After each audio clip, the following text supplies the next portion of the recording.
하나님 아버지, 하나님께서 오늘도 우리에게 주의 말씀 앞에 서서 행하게 하심을 감사합니다. 말씀을 전하는 자도 듣는 자도 주의 명령 앞에 바로 서서 그 말씀이 우리를 움직이게 할 수 있도록 성령으로 감동하시고 도와주시옵소서.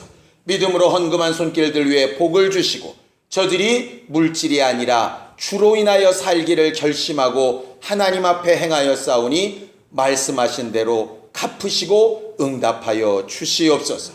예수님의 이름으로 기도하였습니다. 아멘. 하나님의 말씀은 에스라 1장 1절에서 6절까지 말씀을 함께 같이 합독하겠습니다. 에스라 1장 1절에서 6절까지 말씀을 함께 같이 합독하겠습니다. 자, 함께 읽습니다. 시작.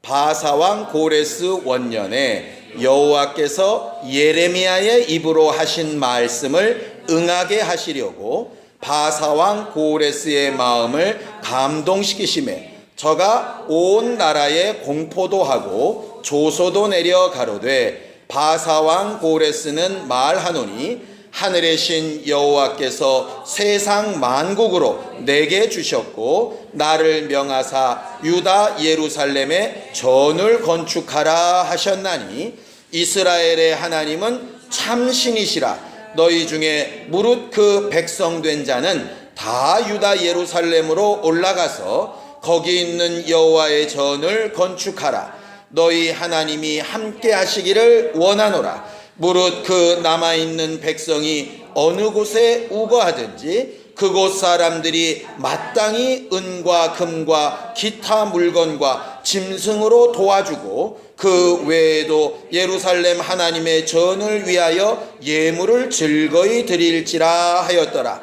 이에 유다와 베냐민 족장들과 제사장들과 레위 사람들과 무릇 그 마음이 하나님께 감동을 받고 올라가서 예루살렘 여호와의 전을 건축하자 하는 자가 다 일어나니 그 사면 사람들이 은그릇과 황금과 기타 물건과 짐승과 보물로 돕고 그 외에도 예물을 즐거이 드렸더라. 아멘. 우리 하나님은 감동하시는 하나님이시라고 성경은 그렇게 말합니다. 우리가 흔히 성령의 감화, 감동, 보통 그렇게 말들을 하는데요. 성경은 하나님께서 사람들을 사용하시고 쓰실 때에 감동하셨다 이런 말을 많이 씁니다.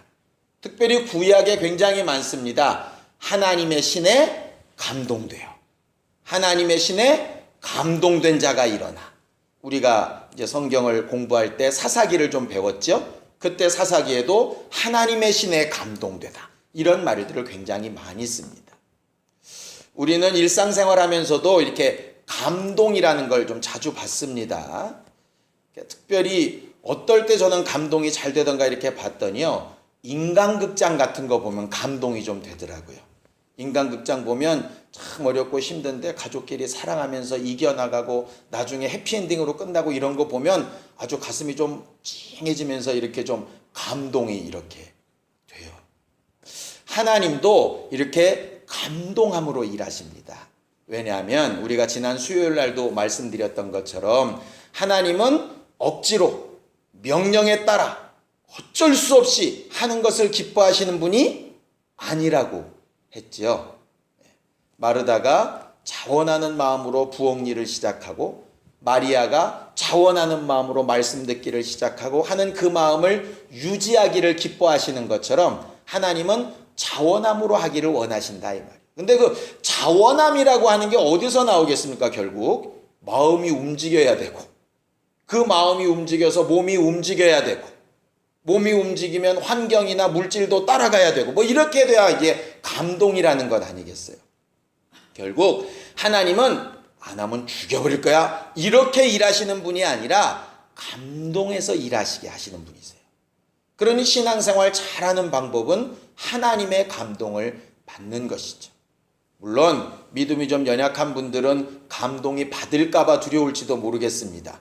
감동을 좀 안 받으면 뭘 안 해도 되는데 감동을 받으면 갑자기 새벽에도 일어나야 될 것 같고 저녁 기도에도 나와야 될 것 같고 헌금도 해야 될 것 같고 이게 감동을 좀 안 받으면 좋겠다. 뭐 이런 생각을 할지 모르겠지만 어쨌든 성경에 나오는 하나님의 사람들은 다 감동된 사람들이었어요. 우리 신앙의 가장 기본적인 베이스가 뭐죠? 가장 신앙의 밑바탕, 근원이 되는 게 뭡니까? 우리는 뭐를 근거로 해서 하나님을 믿죠? 말씀이죠, 말씀. 성경 말씀. 그래서 우리는 사람의 말이나 아니면 세상의 경험이나 과거의 어떤 방법이나 이걸 믿는 게 아니라 말씀 믿는 것을 신앙이라고 우리가 얘기하지 않습니까? 내 자신의 울컥대고 올라오는 생각을 믿는 게 신념이라면, 다른 사람들의 말을 믿어주는 게 신용이라면 하나님의 말씀을 근거로 믿는 걸 신앙이라고 말하지 않더냐 이 말이죠. 그런데 그 가장 믿음의 기본이 되는 그 말씀도 결국 하나님의 감동으로 된 것이라고 성경은 그렇게 말을 해요. 자, 디모데후서 3장 16절 17절입니다. 디모데후서 3장 16절 17절입니다. 함께 읽습니다. 디모데후서 3장 16절 17절 시작. 모든 성경은 하나님의 감동으로 된 것으로 교훈과 책망과 바르게 함과 의로 교육하기에 유익하니 이는 하나님의 사람으로 온전케 하며 모든 선한 일을 행하기에 온전케 하려 함이니라. 이렇게 되어져 있죠. 하나님의 말씀도 하나님이 감동한 사람들이 그 감동한 내용을 기록한 것이라고 성경은 이렇게 말하고 있어요. 그럼 성경이 말하는 감동이란 말은 과연 뭘까? 히브리어로 감동이란 뜻을 찾아보니까요, 무슨 뜻이냐면 첫 번째는 깨다 이런 뜻이 있어요. 깨다. 그러니까 뭐를 딱 부셔뜨리다 이런 말이에요. 그러니까 내 고집, 내 생각, 내 방법 이런 게 있는데 감동은 뭐냐면 딱 그걸 깨부시는 거예요. 그게 첫 번째예요. 그러니까 내가 기본적으로 가지고 있던 방향을 돌이키고 바꾸게 하는 것, 그런 뜻입니다. 감동이라고 하는 히브리 단어의 두 번째 뜻은 뭐냐 하면 막 이렇게 부릴 듯 일어나게 하다, 부흥시키다 이런 말이에요. 그러니까 아주 적게 있는 것, 예를 들어서 우리가 항상 두 마음을 자주 품지 않습니까? 불쌍한 사람을 보면 도와줘야 되겠다 하는 마음도 일부 있고 내 돈이 아깝다 하는 일부 있는데, 감동은 뭐냐면 아깝다 하는 마음을 깨고 도와줘야 되겠다는 마음을 막 불러일으키는 거예요. 그러면 이게 감동이 돼서 쑥 그쪽으로 이제 흘러가는 것이죠. 로마서에 있는 대로 따지면 내가 영으로는 하나님의 법을 따르고 싶은데 육체 안에서 또 다른 법이 나와서 나를 죄 가운데로 막 끌고 가요. 이게 막 서로 싸워가지고 50대 50으로 어떻게 할 바를 몰라서 갈팡질팡하고 있는데, 이제 감동이 되면 육체의 법을 깨고 성령의 법을 막 부흥시켜서 한쪽으로 확 틀어지게 이렇게 하는 것이 이제 감동이란 말이죠. 감동. 이 감동이 왜 중요하냐 하면 우리들이 일생 신앙생활하면서 항상 영의 법과 육체의 법, 의의 법과 죄의 법, 하나님의 뜻대로 사는 것과 내 뜻대로 사는 것이 실상 날마다 이렇게 충돌을 해요. 그래서 감동이 안 되면 괴롭다 이 말이에요. 몇 가지 이렇게 살아오면서요, 언제가 참 괴롭든가를 이렇게 보면 뭔가 결론이 안 날 때 괴롭더라고요. 뭐가 딱 결론이 나버리면 차라리 좀 덜 괴로워요. 한쪽만 생각하면 되니까. 근데 이러자니 얘가 울고 저러자니 쟤가 울고 막 이러면 되게 힘들어요. 이게 그것만큼 힘든 게 없더라고. 근데 한쪽으로 얘 마음이 감동이 되어져서 확 휩쓸려 가면 정말 그때부터는 이제 한쪽만 생각해서 가면 되니까 실상 그렇게 어려운 일이 아니거든요. 우리가 성경을 배우는 이유도 결국 하나님의 감동으로 기록된 말씀을 가지고 똑같이 감동을 받으려고 하는 거예요. 그래서 하나님의 말씀을 읽을 때, 예언을 받을 때 사람의 말로 하지 아니하고 하나님의 감동으로 이렇게 받아야 된다라고 성경은 말하는 겁니다. 기도도 마찬가지입니다. 우리가 뭘 그렇게 다 잘 알아서 하나님 꼭 이렇게 해주셔야 됩니다, 이렇게 기도할 수 있겠어요? 하나님 정말 이렇게 되기를 바라는데 나는 뭐가 좋은지 모르니까 하나님 나를 감동해 주셔서 내 마음이 한쪽으로 이렇게 쏠려서 그쪽으로 하나님의 도우심을 계속 구할 수 있도록 지혜를 좀 달라고 그렇게 기도하는 것도 결국 감동을 구하는 것이죠. 다른 이에게 전도하기 위해서 찾아가고 선물을 하고 좋은 일로 대접을 하고 이렇게 자꾸 하는 이유도 뭡니까? 결국 그 사람을 뭐 시키려는 거예요? 감동시키려는 거예요. 새신자가 오면 환영을 해주기도 하고 누가 프로젝트를 하면서 사람들한테 또 뭐 상황을 묻기도 하고 이런 모든 부분들도 다 감동되어지기를 원해서 하는 것이거든요. 결국 신앙생활은 누가 하나님의 뜻대로 잘 감동받고 어떻게 하면 하나님의 감동을 잘 나눌 것인가 하는 것에 대해서 많이 힘쓰고 애쓰는 것이 결국 신앙생활입니다. 우리 모두는 신앙생활하면서 하나님의 것으로 감동받는 신령한 사람들이 되기를 원합니다. 반대로 얘기하면 가장 큰 문제는 뭘까? 하나님의 감동에 무감각한 것이죠. 우리가 구약과 신약을 통틀어서 굉장히 많은 병의 종류들이 나오는데 우리의 상식으로 아는 대로 그 수많은 병들 가운데 가장 저주받은 병이라고 성경이 말하는 게 뭐죠? 문둥병.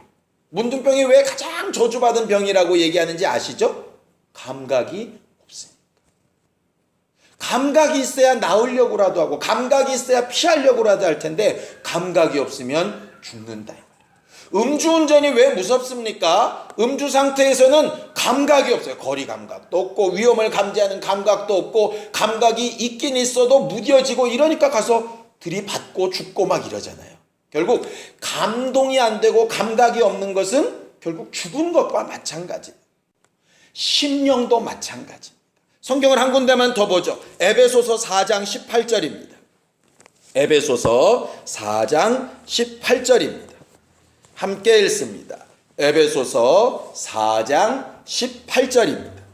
함께 읽죠. 시작. 저희 총명이 어두워지고 저희 가운데 있는 무지함과 저희 마음이 굳어짐으로 말미암아 하나님의 생명에서 떠나 있도다 그랬어요. 거기 말한 저희 마음이 굳어져 있다, 이게 결과적으로 감동을 못 받다 이런 말이에요. 다른 사람들은 감동받아 우는데 맹숭맹숭한 거예요. 왜 울어? 이래가면서 감정이 메말랐다고 이렇게 얘기하죠. 그런데 그것은 잘못된 것이라고 그 다음 절에 얘기합니다. 자, 19절 20절 함께 읽습니다. 시작. 저희가 감각 없는 자 되어 자신을 방탕에 방임하여 모든 더러운 것을 욕심으로 행하되 오직 너희는 그리스도를 이같이 배우지 아니하였느니라 그랬어요. 멸망에 빠지는 죄로 가는 사람들은 왜 그러느냐? 감각이 무뎌지고 죽어버려서 그렇다.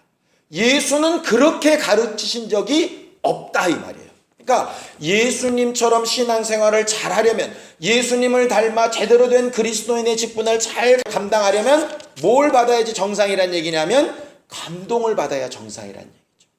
말씀을 읽고 듣고 찬양하고 함께 교제하고 할 때 감동이 느껴져야 내 영혼이 산 사람이에요.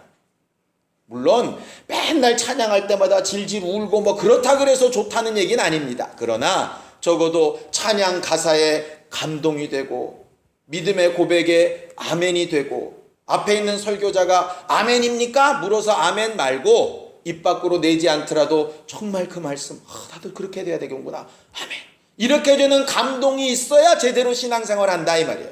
그런데 말씀을 들어도 맹숭맹숭 찬양을 해도 지겹고 기도는 답답하고 사람들 만나는 건 번잡스럽고 그런 상태면 교회는 왔다 갔다 할지 모르지만 감동되지 않은 신앙생활은 하나님 앞에 죽은 것과 같다.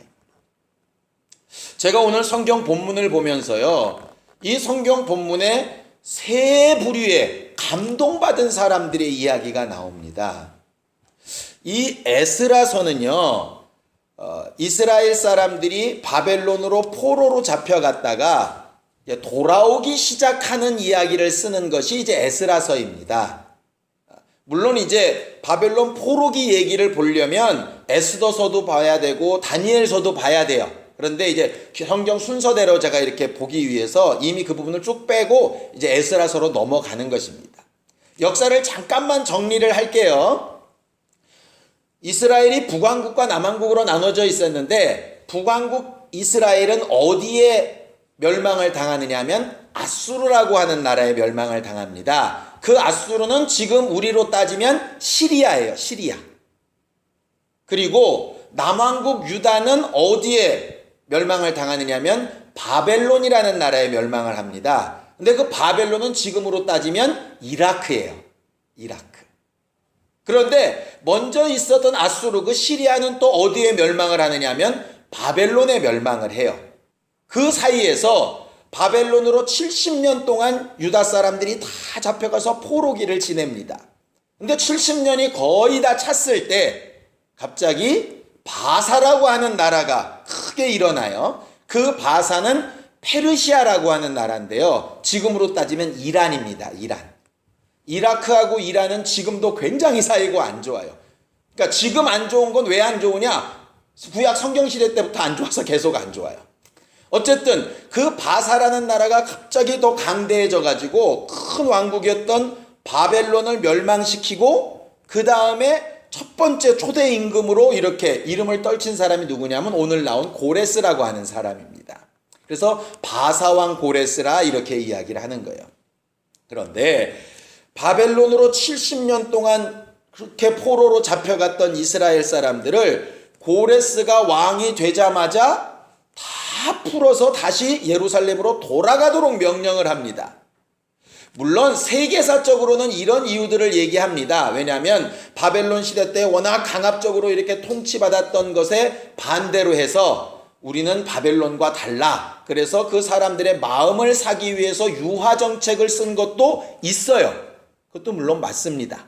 그리고 바벨론처럼 다 끌어들여서 먹여 살리려니까 이게 재정이 굉장히 어려운 거예요. 그러니까 차라리 니들은 니들 나라 돌아가서 잘 살고 세금만 잘 바쳐. 이게 훨씬 경제적이야. 이런 이유도 또 있어요. 그러니까는 전 나라의 잘못한 점을 바꿔서 안 하려고 하는 문제가 분명히 있는데 성경은 그럼에도 불구하고 그 이유의 근본을 뭐라고 말하고 있느냐? 하나님이 바벨론 왕 고레스를 감동하사 이렇게 되어 있어요. 자, 에스라서 1장 1절을 좀 보겠습니다. 에스라서 1장 1절 함께 읽습니다. 시작. 바사왕 고레스 원년에 여호와께서 예레미야의 입으로 하신 말씀을 응하게 하시려고 바사왕 고레스의 마음을 감동시키심에 저가 온 나라에 공포도 하고 조소도 내려 가로되 이렇게 되어 있습니다. 바사왕 고레스는 실제로 하나님을 섬기는 사람이 아니었어요. 그런데 어떤 마음으로 지금 고백을 하느냐 하면 하나님이라는 신도 참 대단한 신이다. 이렇게 지금 이야기하는 것일 뿐이에요. 그는 믿음의 고백을 하는 사람도 알고 대단한 사람도 아니에요. 그런데 하나님께서 그에게 그런 감동을 주실 때 뭘 사용했다고 되어 있냐면 예레미야를 통한 예언의 말씀을 통해서 그렇게 하셨다 이렇게 되어 있어요. 그 예언의 말씀이 뭐냐? 자, 예레미야서 29장 10절을 좀 잠깐 읽어보죠. 예레미야서 29장 10절입니다. 예레미야는 눈물의 선지자라고 우리가 얘기를 하는데 왜 눈물의 선지자냐 하면 남왕국 유다에게 바벨론에게 대항하지 말고 무조건 져서 포로로 잡혀가라. 이런 이야기를 예언을 할 때 정말 자기 마음은 그런 말을 하고 싶지 않은 거예요. 우리나라로 치면 일본이랑 문제가 있는데 일본한테 무조건 합병하자. 친일파 아니겠습니까? 일종의. 그런 말을 예레미야가 하고 있는 거예요. 그러니까 친바벨론파가 된 거죠. 그러니까 이스라엘 사람들 입장에서는 예레미야는 하나님의 선지자로 보이는 게 아니라 매국노나 반역자로 보이는 거예요. 그런데 그렇게 말할 수밖에 없는 그 눈물 어린 것으로 예언한 선지자가 바로 예레미야거든요. 근데 하나님께서 너희를 이렇게 보낸 그 나라에서 계속 그렇게 살라는 게 아니다라고 하면서 말씀하시는 예언이 나오는 거예요. 자, 예레미야 29장 10절 함께 읽습니다. 시작. 나 여호와가 이같이 말하노라. 바벨론에서 70년이 차면 내가 너희를 권고하고 나의 선한 말을 너희에게 실행하여 너희를 이곳으로 돌아오게 하리라. 이렇게 되어 있어요.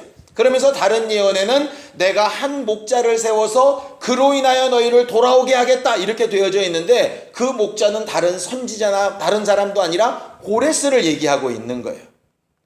이방인인데, 하나님을 믿지도 않는데 하나님이 하나님의 일을 위해서 감동해서 쓰실 수 있다라고 하는 거죠. 이걸 보면 우리가 일할 때에 믿지 않는 사람, 하나님을 모르는 사람이라 할지라도 하나님이 그들의 마음을 감동시키시면 도와서 하나님의 일을 하게도 할 수 있다. 이게 이제 정석이 되는 것이죠. 문제는 하나님의 말씀대로 되어질 때라고 하는 그 말입니다.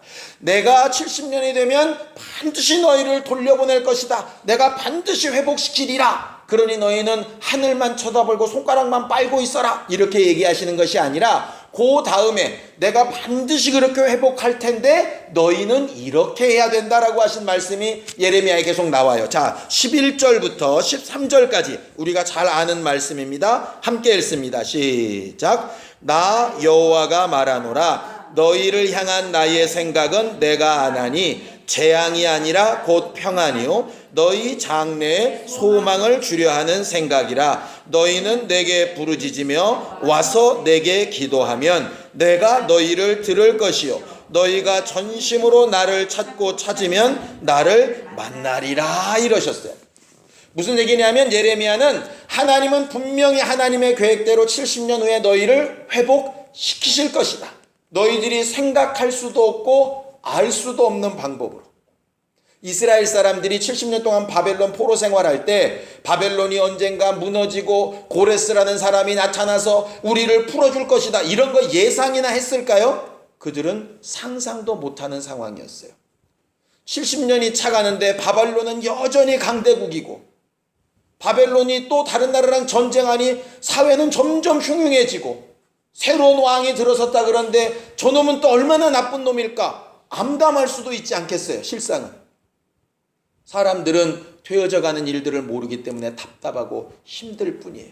근데 성경은 뭐라고 얘기하느냐? 상황은 악해지고 상황은 너희들 보기에 답답해 보이고 상황은 너희 볼 때 도무지 가능성이 없어 보이고 할지라도 내 생각은 내가 아는데 평안과 소망으로 일하려고 하는 것이니까 너희들이 해야 될 것은 단 하나밖에 없다. 나를 찾고 부르짖고 기도해라.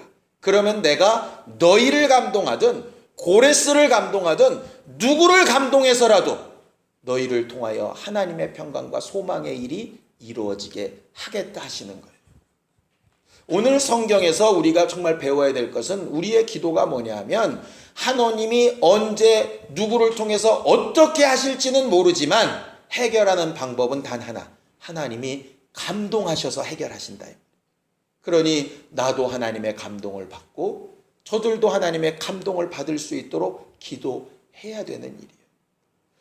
바사왕 고레스가 감동받은 후에 백성들에게 얘기합니다. 유다 민족 가운데 죽지 않고 남아있는 자들이 이제 다 돌아가려고 할 때 그 지경에 살고 있는 바벨론 백성들, 또 페르시아 백성들, 아수르 백성들 상관없이 그들이 예루살렘으로 떠날 때 누구라도 짐승도 주고 금은도 주고 돈도 주고 재물도 주고 다 줘서 돌려보내라, 이렇게 명령을 내리는 거예요. 그럴 때 우리도 먹고 살 것 없다 이럴 수 있지 않겠어요?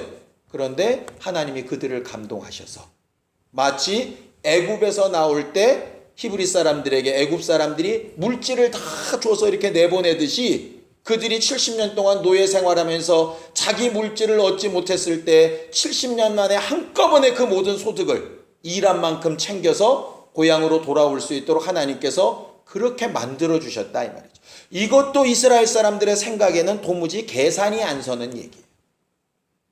몸만 빠져나가도 행복하리라 생각하는데 물질까지도 챙겨서 보내시는 것, 그것도 물질을 내는 자들이 기쁨으로 자원함으로 왕의 명령에 순종함으로 이렇게 할 수 있도록 감동하시는 이가 하나님이시라.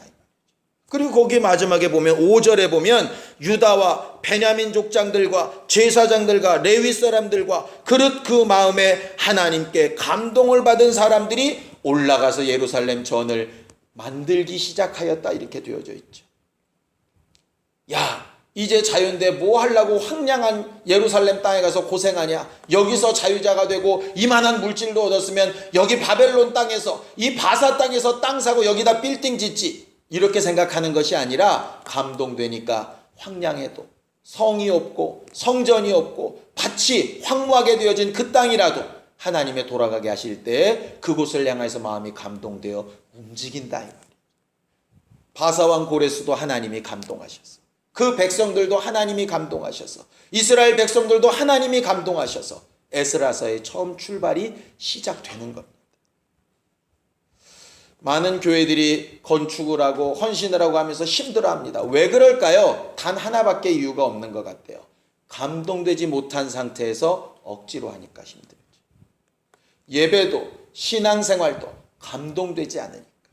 우리의 전도는 그럼 어떻게 해야 될까요? 억지로 무슨 교묘한 방법을 써서 세미나 많이 해가지고, 그것보다도 기도하고 전도하고 그들의 마음을 우리도 감동시키고 하나님도 감동시키고, 그렇게 해서 그들의 마음이 움직여 몸이 움직여질 수 있도록, 예수 앞에 나오게 할 수 있도록 감동하시는 그 일을 위해서 기도하고 일하는 것이 결국 전도가 되어져야 하는 것이라 이 말이에요. 믿음이 연약하고 새신자고 연약한 남편과 자녀들이고 결국 뭐겠습니까? 거기도 결국 감동되어야 하는 부분이에요. 나도 하나님도 같이 그들을 감동시키는 일을 위해서 말씀도 사용하고 행동도 사용하고 물질도 사용하고 시간도 사용하고 하는 것이 신앙생활이라 이 말이에요. 그런데 우리들이 지금까지 그것보다는 나도 말씀대로 그냥 쫓아가기 급급하고, 저 사람들에게도 왜 그렇게 말씀대로 안 하느냐고 징계하기 급급하고, 그러다 보니까 뭔가 하고 있기는 하고 있는 것 같은데 전혀 마음과 생각이 움직여가면서 기쁨으로 감당하는 일이 아니다 보니까 어렵고 힘들고 지치고 뒤로 물러가고 싶고 좀 쉬고 싶고 이런 상황들이 벌어지게 되는 것이라. 혹여라도 우리의 기도 제목이 아직 이루어지지 않았다면 바벨론 포로 70년만큼 아직 이루어지지 않은 건 아니지 않습니까? 하나님께서 감동하시고 역사하시는 날 우리의 기도가 응답되리라고 믿고 너희는 나를 찾고 부르짖으라 하시는 그 말씀처럼 부르짖고 찾을 때 70년이 끝난 이후에 하나님께서 알지 못하는 자를 세우셔서 알지 못하는 방법으로 사람들의 마음과 생각을 움직여서 큰 역사를 보게 하신 것처럼 우리들이 응답받게 되는 그날에 그런 감동으로 충만한 우리 모두가 다 되기를 예수님의 이름으로 축원합니다. 목사는 그렇게 감동이 되도록 설교하기 위해서 제가 기도해야 될 것이고요. 성도들은 어떤 말씀이 있는지 주의 말씀을 듣고 감동되어서 내가 주 앞에 이렇게 하리라 라고 결단하는 성도들이 되어야 정상적인 교회가 되어질 겁니다. 예수에 한번 부르고 간절히 같이 기도할 때 하나님의 말씀으로 감동되고, 기도할 때마다 주의 감동하심으로 마음이 새롭게 되어지고, 특별히 우리에게 주신 성령으로 말미암아 감동함을 입어서 전도하며 영혼들을 살리며 회복시키며 건강하고 행복한 교회를 만들어가며 아름다운 가정들을 만들어갈 수 있도록 예수에 한번 부르고 간절히 같이 기도하겠습니다. 하나님 아버지, 우리는 일평생 하나님의 말씀으로 감동된 사람들이 되길 원하고, 우리가 받은 그 감동을 성령으로 나누고 전하여서 다른 이들도 하나님 앞에 감동된 사람들이 되게 하기를 원합니다. 우리가 살아가는 동안에 주를 찾고 구할 때마다 우리를 도우시는 증거들을 보게 하여 주시옵시고, 입술로 삶으로 주께서 살아계셔서 우리와 함께 하시는 즐거움과 기쁨을 간증하는 믿음의 사람들이 되게 하여 주시옵소서. 피곤한 육체를 이기며 나와 기도하고 돌아가는 사람들에게 복을 더하여 주시옵시고, 저들이 알지 못하는 때 알지 못하는 방법으로 또 알지 못하는 사람들과 환경들의 변화로 하나님께서 응답하시는 것을 반드시 볼 수 있도록 도와주시옵소서. 이제는 우리 주 예수 그리스도의 은혜와 하나님 아버지의 극진하신 사랑과 성령님의 감동하시고 역사하시는 분명한 증거가 오직 주의 감동으로 살기로 결심한 우리 모두 위에 이제로부터 영원까지 함께 있을지어다. 아멘.